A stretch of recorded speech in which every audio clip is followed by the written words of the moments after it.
Hi, boys and girls. This is Chapter 9 of Wish.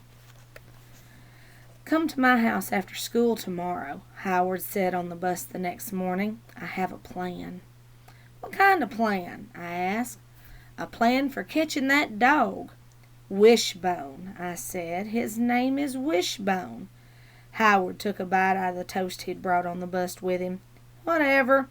We still need a better plan than a map. I don't see why we can't. I sat up and grabbed Howard's knee. Don't move, I said.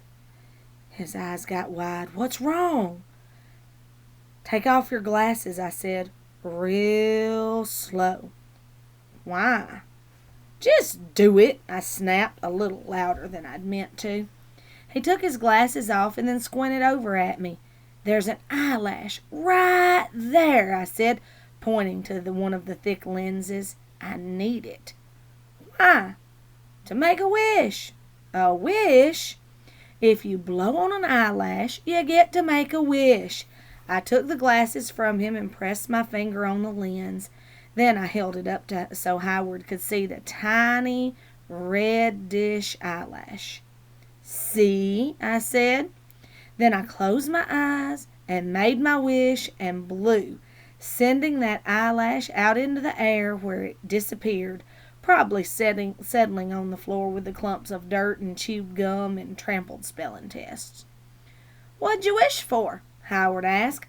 I can't tell you. Why not? I flopped back in the seat and rolled my eyes. Geez, Howard, I said. What? I explained to him that if you tell your wish, then it won't come true. Everybody knows that, I added. Howard wiped his glasses with the end of his t-shirt and put them back on. I've made a wish every single day since 4th grade, I said. Howard bugged his eyes out at me. You must want a lot of stuff. I shook my head. No, just one thing, I said. I always wish for the same thing, every single time. The minute I said that, I regretted it. I knew what he was going to say next, and sure enough, he did. Well, if you're making the same wish every time, and it must not be coming true, he said, so what's the point? Seems kind of dumb to me. I felt my face turning red and that familiar feeling of anger starting to churn in my stomach. Because someday it will come true, I hollered, making a bunch of kids turn in their seats and stare at me. Howard looked at me over the top of his glasses and said, Pineapple. I kicked his backpack hard, sending it sliding out into the aisle of the bus. I confessed to feeling a flicker of regret when some kids laughed at that. But Howard, he just picked it up, brushed it off, and said, Pineapple, Charlie, remember? I held on to my mad feelings all morning, taking every opportunity I could to shoot razor-sharp glares at Howard or to bump into him real hard over by the pencil sharpener. I never should have told him about my wishing. I'd never told anybody, and now that I had, it did sound dumb. Why would anyone make the same wish every day if it never came true? Maybe I should give up. But then, guess what happened? I looked at the clock and it was 11:11. I closed my eyes and made my wish. By the time I got home from school, my mad feelings about Howard were gone, and I was glad he had a plan to catch Wishbone. When I told Bertha I was going to his house the next day, she was tickled pink. She kept telling me how good I was to be friends with Howard, 'cause other kids was mean to him. Even in church, she said. Can you believe that? I didn't tell her I sure could believe it, with the likes of that Audrey Mitchell in that so-called church family. That afternoon, Howard dropped into the seat next to me and said, You can borrow my brother Lenny's bike. What for? So you can get home. Better than walking. He took a smashed bag of potato chips out of his backpack and emptied the crumbs into his mouth. I got a real good plan, he said, for catching Wishbone. And wasn't that just like Howard? to go right on wanting to help me after I'd kicked his backpack and been mean to him like I had yesterday.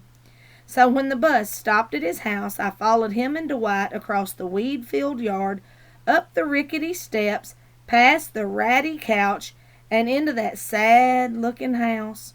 When I stepped inside, I didn't know where to look first.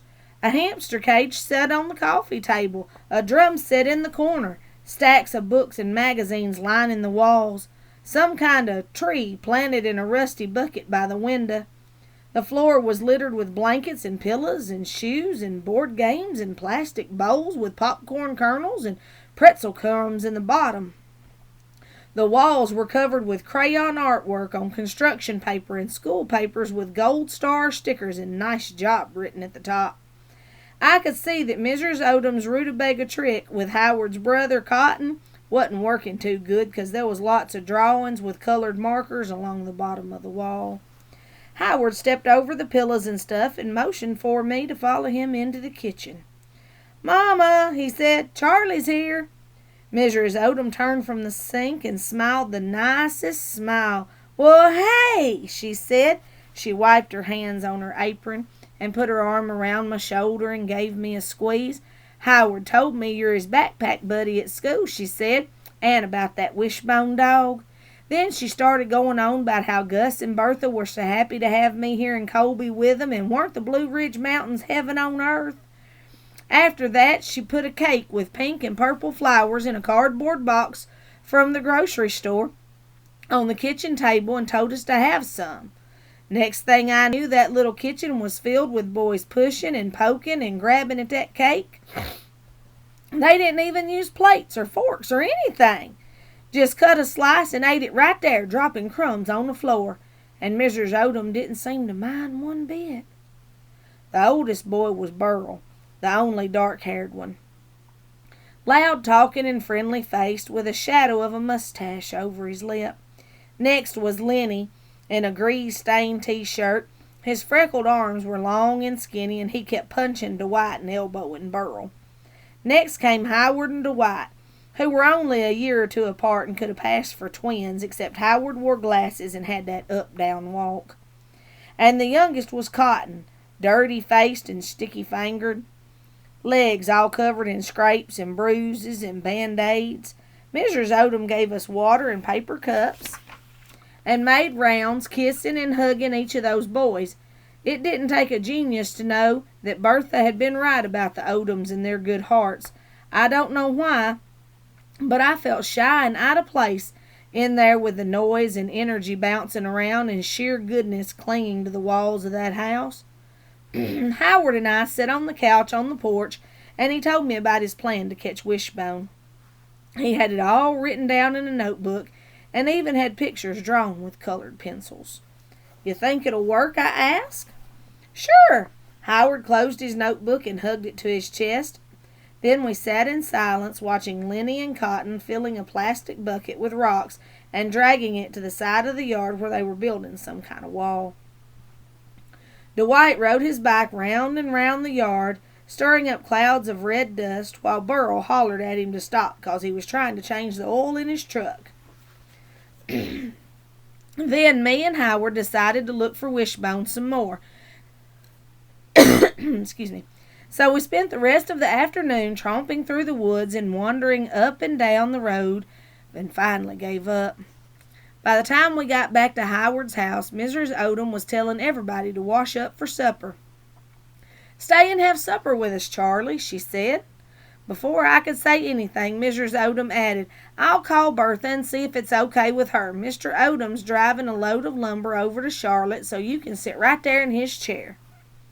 So we sat at the table, and before I knew what was happening, Howard grabbed my right hand and Dwight grabbed my left, and they all bowed their heads while Burl said the blessing. He thanked the Lord for nearly everything under the sun, including the deviled eggs on the plate in front of him. Then everybody said amen and dove into that food like they hadn't eaten in a week. Mrs. Odom kept jumping up to get more pork chops and pour more milk.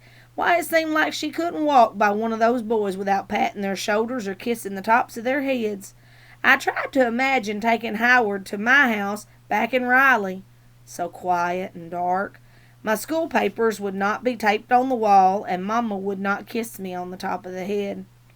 There wouldn't be any cake with pink and purple flowers. If Howard stayed for supper, he and I would eat pork and beans or potato chips or a bologna sandwich in front of the TV, and nobody would say blessing. When it was time for me to leave, I thanked Mrs. Odom, climbed on Lenny's bike, and set off for home. As I pedaled up the road, I turned and glanced back at Odom's house. I remembered that first day on the school bus when I'd seen it and thought it was so sad looking. Then I pictured all those boys in that little kitchen getting loved on by their mama, and that house didn't look one bit sad anymore. And that's chapter 9, boys and girls. Have a great night.